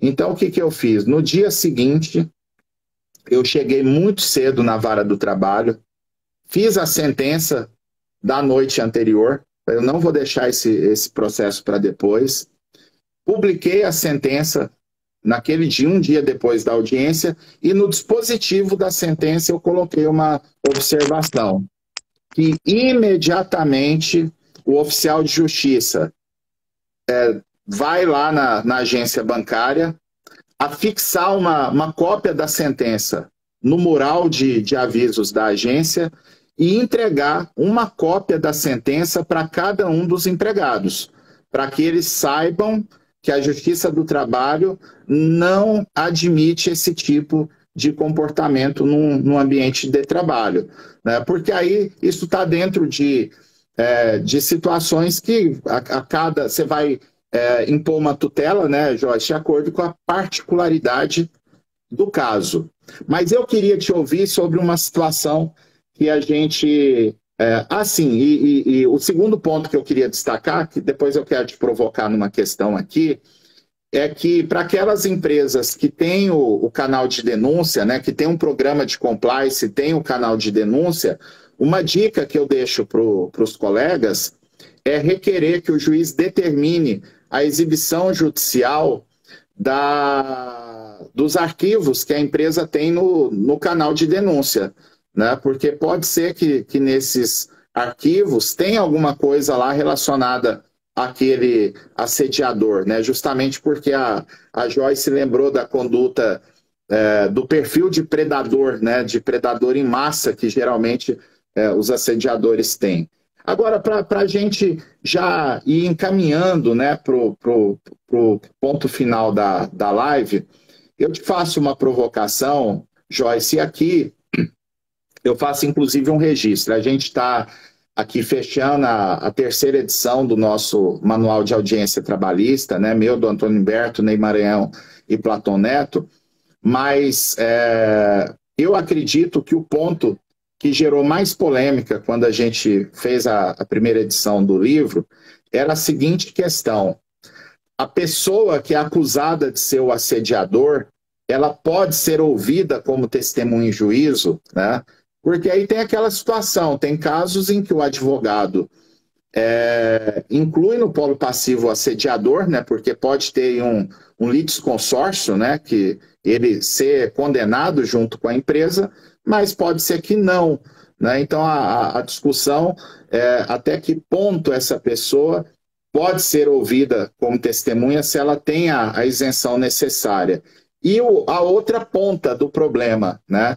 Se uma outra vítima do assédio pode ser testemunha também, né? Que é uma discussão bem recorrente, a testemunha, não, eu vou contraditar porque ela tem uma ação na Justiça do Trabalho com idêntico objeto em que ela se diz também vítima de assédio e por isso ela não tem isenção para depor nesse processo.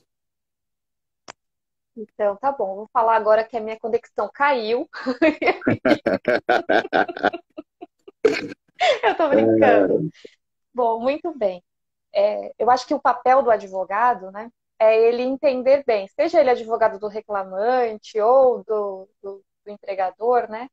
Então, vamos imaginar que eu estivesse na posição aqui de advogada da empresa, né? E aquele empregado foi alegado que ele é um predador, um agressor, um trabalhador ofensor, né? A primeira coisa que eu faria seria conversar com ele, porque Sim. pode ser que ele seja inocente, né? A gente não vai presumir que ele seja culpado, a gente presume a inocência das pessoas, presume boa fé, né? O resto a gente tem que provar. Então eu conversaria com ele, verificando que ele tem veracidade nas palavras dele. Eu, como advogada da empresa, não veria problema em pedir para que ele prestasse ali sim, suas informações, né? Eu teria cuidado apenas de como é que seria essa participação dele. Se seria, né, por meio de um depoimento, se seria por uma prova testemunhal, porque é perigoso, né? Então a gente tem que tomar cuidado também, conhecer também um pouquinho quem é o juiz da causa, para ver como é que ele entende os assuntos, né? Então depende do caso. Eu diria isso, eu teria que primeiro conversar com ele, seria esse o papel que eu faria como advogada da empresa. E a advogada da pessoa que está acusando, né, ele de ser um predador, ofensor ou trabalhador agressor, assediador, seja assédio sexual ou não, eu acredito sempre que no processo do trabalho, nada como o juiz averiguar conversando com as partes a quem se impõe uma conduta. Então, independente da postura que ele vai tomar processualmente falando, o juiz ele tem que agir, seja por meio de um depoimento ou por meio de um interrogatório. Eu provocaria essa prova, porque é aí que eu acho que o juiz consegue descobrir, né? Porque o juiz tem técnicas para isso, né? Às vezes o advogado ele pode treinar muito, mas como o juiz, não tem como, né? Então, é o juiz que vai conseguir extrair de verdade, né? Se for um juiz que busca, né, ali a verdade real, não que busca só cumprir a pauta e as metas que são altíssimas do CNJ, mas um juiz preocupado mesmo com a causa. E quem vai mostrar para o juiz que aquela causa é diferente é o próprio advogado. Então, nessa situação seria isso que eu faria. E a outra situação, qual é, professor? Se a vítima do assédio em outro processo, se ela pode ser testemunha. Sim, testemunha. Eu acredito que a gente deve usar a mesma lógica de qualquer outro processo. Não vejo diferença, porque às vezes essa é a única prova, né? Então eu não posso afastar a prestação jurisdicional e aquela sendo a única prova, eu vou desqualificar completamente. Do mesmo jeito que a gente já tem entendimento jurisprudencial, né, sedimentado e simulado até, né, um entendimento pacificado de que não há problema algum de você usar a testemunha de um outro processo para aquele caso, independente da alegação, eu usaria a mesma situação. Mas veja, eu como advogada da pessoa que está ali defendendo quem alega que houve uma ofensa. Agora, como advogada da outra parte, a primeira coisa que eu diria é isso, ele tem interesse, né? O que eu diria? E a gente tem que trabalhar desse jeito, né? Fazer o advogado do diabo. Mesmo que a gente seja advogado só de de trabalhador. O que é que ele pode alegar? O que que o advogado da outra parte pode alegar? Então eu pensaria, a primeira coisa que eu alegaria é, se eu tiver uma condenação aqui, isso já fortalece muito o outro processo, né? E normalmente essas situações, elas são patrocinadas pelo mesmo advogado, né? Isso. E o que é pior ainda para o juiz. É. O que é pior ainda para o juiz. Mas é que uma amiga, às vezes, passa por uma situação, outra também, e as duas decidem ir juntas para o mesmo advogado. Né? E o advogado fala, não, fica mais fácil, porque a gente também tem que pensar que quando a cada vez que a mulher, que normalmente é a mulher, que a mulher fala da violência que ela sofreu, ela revive aquela violência. Porque ela não está tratando a violência, né? Ela não está tratando, ela não está falando com um profissional, psicólogo habilitado para responder para ela do jeito que ela precisa, né? Então, a primeira coisa que eu faço, né, em vítima de violência sexual ou de assédio moral é pedir para que ela passe por um tratamento com um profissional. E aí esse profissional, normalmente, ele atesta a situação dela. Perfeito. Aí eu já levo essa prova prontinha para o juiz. Então, quando o juiz pega esse processo, ele já pega esse processo, metade do caminho já está feito. Né? Não é uma coisa que é uma alegação assim, não. O profissional de psiquiatria ou psicólogo, dependendo da gravidade da situação, ele já vai lá fazer a sua declaração de situação, da condição daquela vítima, né? Daquela suposta vítima. Então, eu acho que o papel do advogado é facilitar a vida do juiz. É assim que eu penso. Então, acho que a gente tem que trabalhar desse jeito. E não vejo problema nenhum, como advogada dessa reclamante, em utilizar a prova testemunhal da outra colega que também foi vítima. Claro que o advogado ele tem que pensar, né? É um risco, né? Ainda mais agora que o advogado está sendo condenado por litigância de má-fé. Deus me livre. Né? Como advogado agressor, predador, a gente tem que tomar cuidado. Mas fazendo um serviço bem feitinho, o juiz vai perceber que aquilo não é uma petição modelo, formulário. E aí eu acho que é mais ou menos assim que a gente tem que fazer. E aí, Joyce, eu preciso trazer um complemento aqui, porque o que você trouxe aqui de informação é fantástico, e a gente pode aqui fazer um ligeiro processamento para passar uma dica a mais para os colegas, né? Então, a Joyce lembrou o que realmente é importante. Você tem um cliente lá que passou por uma situação de assédio, é muito comum que essas pessoas desenvolvam algum tipo de trauma psicológico, algum tipo de transtorno. Então, essa dica de ter de repente, um laudo psiquiátrico, alguma coisa assim, ela pode ser realmente importante dentro daquela lógica que eu falei há pouco, da gente construir alguns indícios no processo. Mas eu daria um pequeno passo a mais do que a Joyce trouxe. É que nesses casos, ainda que não haja um pedido de indenização por danos morais, por caracterização de acidente, de doença ocupacional, é possível, em tese, requerer que o juiz determine a realização de uma prova pericial envolvendo o estado psíquico da suposta vítima. Eu já vi casos eu participava, acho que participo ainda, a gente está meio afastado na pandemia, mas a gente montou um grupo aqui uns 3 anos atrás, com 2 médicos do trabalho, uma servidora do MPT que sabe muito de saúde e segurança do trabalho, uma psicóloga e eu. A gente montou um curso, dava algumas palestras envolvendo essa questão de saúde mental no trabalho, e um desses peritos eu desenvolvi uma amizade com ele, e ele me contou várias situações que ele já tinha presenciado em processo judicial, né? Então ele me contou de uma técnica que às vezes o perito pode utilizar para que ele possa realmente aferir o estado da pessoa. Ele falou, olha, Fabiano, eu marcar uma entrevista lá na sua vara do trabalho para eu ouvir o reclamante, a reclamante, eu consigo tirar dele ali alguns elementos de como é que ele está. A gente tem um espaço razoavelmente seguro de saber se a pessoa está inventando história, está tentando ali simular alguma situação, mas sempre que eu posso, eu incluo na perícia conduzir o reclamante, a reclamante, lá para o local de trabalho, para meio que reconstruir lá as condições que eram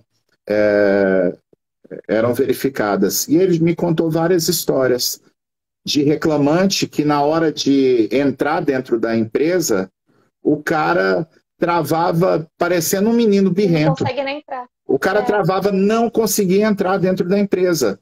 O trauma então, é tamanho, né? Então, no laudo desse, fica claro que a pessoa tem um trauma bem importante, né, do que aconteceu ali. Então, isso é uma prova que pode ajudar a constatação se teve ou não teve o assédio, né? Então, um ponto aqui. E de outra coisa que você falou, que eu acho super importante, o advogado tem que fazer seu papel, ele não pode sair jogando a toalha em tudo quanto é situação, né? E aí, pode ter algum colega, né, Joyce, que fala assim, eu não vou ficar arguindo mais suspeição essas histórias de, tem ação contra a empresa, porque tem súmula, isso desgasta, o juiz acha ruim. Gente, tem problema o juiz achar ruim, não. Porque o que acaba acontecendo, né, que aí a gente tem duas condutas de juiz, né, Joyce? Vai ter aquele juiz que ele recebe a contradita do advogado e ele simplesmente já lança na ata, não tem contradita, súmula 357, está registrado o protesto aqui e vamos embora, né? Mas vai ter aquele juiz mais cuidadoso que mesmo ele tendo a decisão já prontinha para rejeitar a contradita, na ótica de que cada caso é um caso, não custa o juiz perder, né, 30 segundos da audiência de virar para a testemunha e falar, você tem ação contra a empresa aqui na Justiça do Trabalho? Eu tenho. Essa ação envolve pedido aqui de assédio, assim, assim, assim? Tem sim. O advogado é o mesmo? Né? Pelo fato de você ter essa ação na Justiça, você se sente assim, numa condição de isenção para me contar aqui o que realmente aconteceu, né? Não, eu vou contar a verdade. Você tem amizade, você guarda mágoa, você tem inimizade da empresa por conta dessa história. Teve várias audiências que eu fiz, Joyce, em que a testemunha declarou que ela tinha um grande ódio da empresa. Teve um rapaz que ele falou, eu quero mais que essa empresa vá se ferrar pelo que eles fizeram comigo. Professora, só vou pegar aqui o carregador. Tranquilo. Que a bateria... Só um segundinho. Tranquilo. Então, pessoal, nessa situação, compensa você apresentar, ainda que se for a julgamento, muito possivelmente, o juiz vai rechaçar a suspeição que você apresente, mas existe um percentual importante em que, quando é provocada pelo juiz, a pessoa acaba dando alguma declaração que resolve o seu problema. Agora, em relação ao assediador, eu penso como ti também, Joyce, que essa pessoa, ela, ainda que possa ter ali um incômodo, né, a gente possa ficar com o pé atrás em relação ao que essa pessoa vai dizer, né? Agora, eu penso que não, em tese, não há base legal para o juiz indeferir o depoimento do assediador, e o que pode acontecer, eu acho que a Joyce caiu, né? E o que pode acontecer aqui, pessoal, é que nesse caso, dependendo da pergunta que o juiz, que o advogado fizer para a testemunha, que é o suposto assediador, o assediador pode se recusar de responder aquela pergunta. Não, excelência, eu vou... o advogado me explicou como é que funciona o depoimento aqui e eu vou me abster de responder essa pergunta, porque dependendo do que eu responder, pode ser mal interpretado e se entender que eu estou confessando a prática de um crime, né? Então, nessa ótica, nessa lógica, né, eu pensaria que o assediador pode ser ouvido como testemunha, mas com essa ressalva, né, de que ele pode se recusar a responder a pergunta, né, invocando o direito à não incriminação, né, a não autoincriminação, né, e com isso ele não vai responder aquela situação. Né? Vamos esperar só um minutinho, né, para ver se a Joyce consegue voltar, mas eu quero aproveitar aqui esses minutos finais, né, além de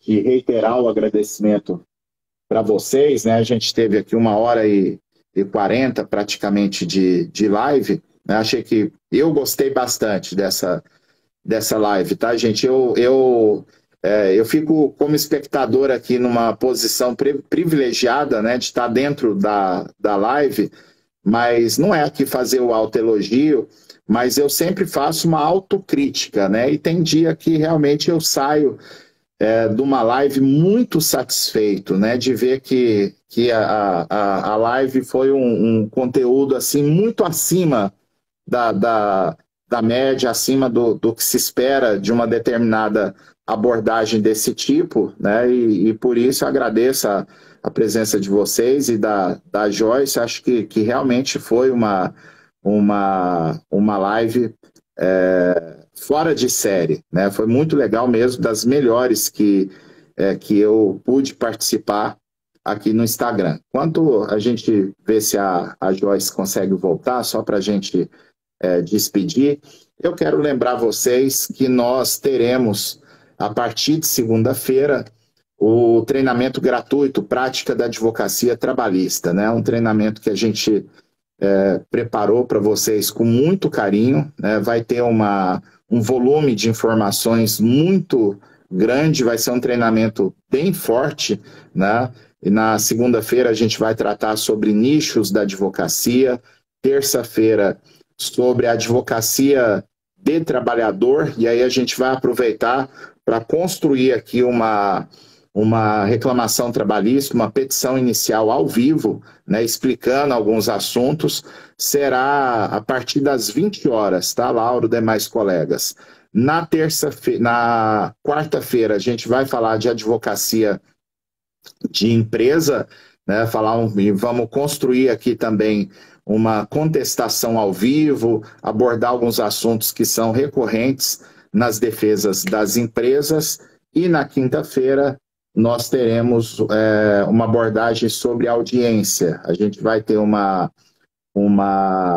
aula sobre ônus da prova, e em seguida a nossa abordagem sobre audiência, nós vamos fazer aqui uma audiência simulada, né? Então já estou convidando aqui alguns professores, né? A gente vai divulgar o time na segunda-feira, né? Professores que têm um perfil de que, além de serem muito técnicos, né? Professores que saibam muito a matéria, professores que são divertidos também, e eu tenho certeza que essa aula da quinta-feira da semana que vem vai ser a melhor aula do nosso treinamento gratuito. E o treinamento vai terminar na segunda-feira da outra semana, dia 31 de... Hoje eu falei o dia inteiro, agora eu estou até um pouco rouco. Dia 31 de janeiro, né, que vai ser uma aula sobre efetividade da execução trabalhista. Deixa eu só ver aqui se a Joyce voltou. A gente acabou que, como a live foi um pouquinho longa, ela calculou mal, já aconteceu isso comigo também, né, da bateria acabar no meio da live. Vamos só ver aqui se ela aparece no pedaço, só para a gente poder fechar aqui com chave de ouro. A Joyce realmente é um grande talento, né, uma advogada muito competente, e que eu tenho acompanhado as redes sociais dela, o Instagram, o TikTok. Ela tem produzido conteúdo praticamente diário, né, dando dicas jurídicas lá no no, no TikTok mesmo, ela tem um perfil que chama Glossário Jurídico, né? Então ela trata não só de direito do trabalho, cada dia ela apresenta um assunto que possa instruir as pessoas em geral. Realmente, eu acho que ela não está conseguindo voltar aqui, deixa eu só ver se tem alguma mensagem.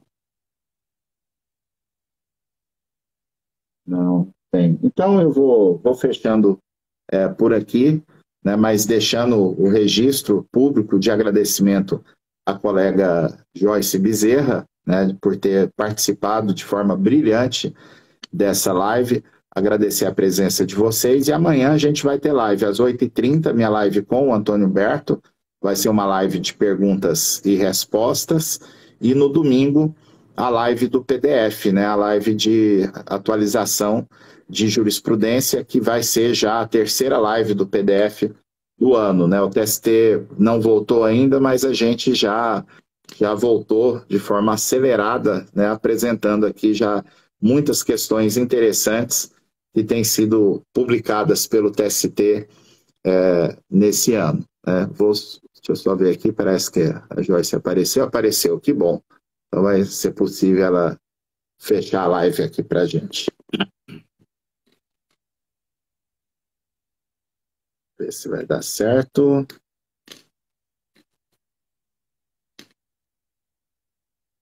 Escuta. Opa! Acontece. Pois é, coisas da tecnologia, né? Eu deveria ter previsto, deveria ter deixado corregando antes. Mas eu dizia aqui para o pessoal agradecer, Joyce. Para mim, eu te confesso que foi das melhores lives que eu já participei aqui no Instagram. Foi muito boa, muito intensa mesmo de conteúdo e de um assunto que é bem complexo, é bem difícil, né, para os advogados. Então, nessa linha eu quero te agradecer, parabenizar pela participação aqui na live, que foi muito, muito bacana. E eu recomendo que os colegas sigam o perfil da Joyce, basta clicar lá na setinha que está em cima, aí onde está o perfil do Trabalho Notável, que vai abrir uma aba aí com o perfil da Joyce, e você consegue segui-la imediatamente. Então, deixa a bola contigo para as considerações finais, Joyce. Obrigado. Obrigada eu, professor. Eu peço desculpa a todos vocês, a todas e todos, por eu ter caído aqui no meio dessa live. Essa live tão maravilhosa, me desculpem, por favor. Eu deveria ter previsto, né? Mas eu falei, essa bateria vai dar, e não deu. Então, fica aí de lição para vocês, não façam isso com o professor, por favor. Então, dizer muito obrigada. Do fundo do meu coração, professor, o senhor é realmente incrível. Eu sou sua fã, eu descobri o senhor e eu falei, gente, tanto conteúdo gratuito assim, eu preciso pedir para todo mundo te conhecer. E aí, fui sua aluna, né? Fiz o curso do Seja Expert e Recurso de Revista Agora, excelente, lá no Hotmart. E só tenho a agradecer mesmo pelos teus ensinamentos de vida e pela oportunidade de chamar pessoas desconhecidas como eu para participar e falar com o senhor, que é um monstro do saber. Então eu agradeço sim. Agradeço a todos os notáveis que estão aqui até agora, né? Tarde da noite. E machucou não, que eu caí, né, Lauro? Lauro terrível. E agradeço a todos os notáveis e as notáveis. Agradeço ao professor também, que doa do seu tempo diariamente para nos ensinar. Não precisava, já é juiz, né? Mas está aí doando seu tempo para a gente. O senhor é um ser iluminado. Muito obrigada, professor. Muito obrigada a todos. E um beijo para todo mundo. Me desculpem que eu não pude agradecer, né, pessoalmente a cada um que entrou, né? Com certeza a minha família veio aqui para me ajudar, para me dar o apoio moral, né? E eu não consegui aí agradecer a todos. Então, muito obrigada por tudo. Vocês que são lindos e inteligentes e maravilhosos e queridíssimos. Muito obrigada mesmo. Obrigadão, Joyce. Obrigado todo mundo.